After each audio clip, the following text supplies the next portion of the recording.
Route 67 vous emmène aujourd'hui au Mont-Saint-Odile, un haut lieu de pèlerinage et l'un des sites les plus visités en Alsace puisqu'il accueille chaque année 1 300 000 visiteurs.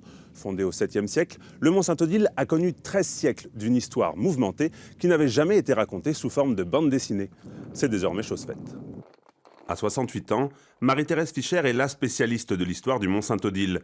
Elle lui a même consacré sa thèse après des études de théologie. Ah, c'est sûr. Ça, c'est ma thèse, 750 pages. Et puis on arrive à les 48 pages qui sont là, cure d'amaigrissement.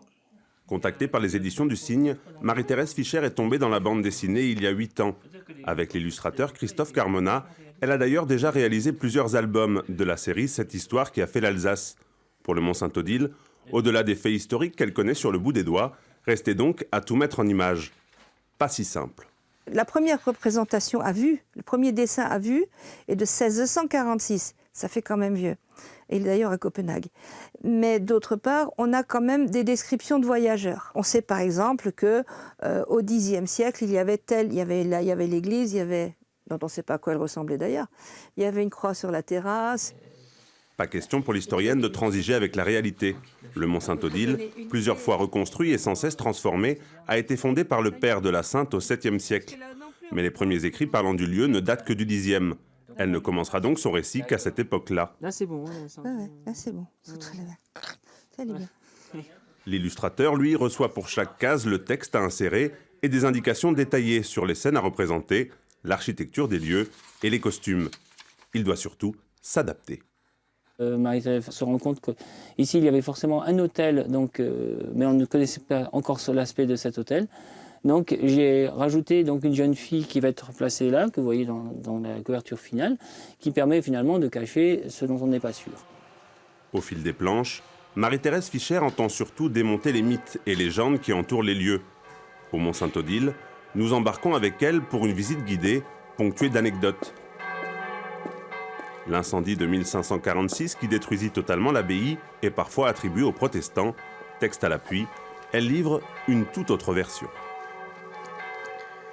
C'est Agnès d'Oberkirch, la dernière abbesse, qui était une petite vieille dame et qui a voulu prendre un bain bien chaud. Elle a voulu qu'on lui chauffe bien sa salle de bain et on l'a si bien chauffée qu'il y a eu un feu de cheminée. Et les flamèches, comme il y avait du vent, sont parties sur les toits qui étaient tous en bardeaux de chêne. Et c'est comme ça que tout a pris feu et qu'elle a failli griller comme une merguez, quoi. De l'histoire ancienne, mais aussi contemporaine. En 2002, un cambrioleur amoureux des livres anciens en dérobe plusieurs centaines dans la bibliothèque. Pour commettre son larcin, il emprunte un passage discret et seulement connu de quelques initiés. De quoi attiser tous les fantasmes. J'ai surpris en bas des gens qui tâtaient dans la chapelle de la Croix, qui tâtaient les sculptures en pensant que ça allait faire pivoter un pan de mur et qu'il y allait y avoir le souterrain derrière. Eh ben non, il n'y a pas de souterrain, c'est un surterrain, c'est pas un passage secret et ça ne servait pas à épier les décisions du chapitre pour la bonne raison que le chapitre ne s'est jamais tenu ici, probablement. Ça ne peut que couper le sifflet à quelques bonimenteurs qui se font mousser en racontant tout et n'importe quoi, par irrespect pour Odile, par irrespect pour le Mont et par irrespect pour le lecteur. L'histoire d'un lieu qui résonne avec celle plus intime de son auteur, adoratrice perpétuelle et perpétuelle amoureuse du Mont. J'ai fait des expériences personnelles très, très fortes ici, des expériences spirituelles entre autres. J'ai l'impression que c'est un lieu qui m'aime.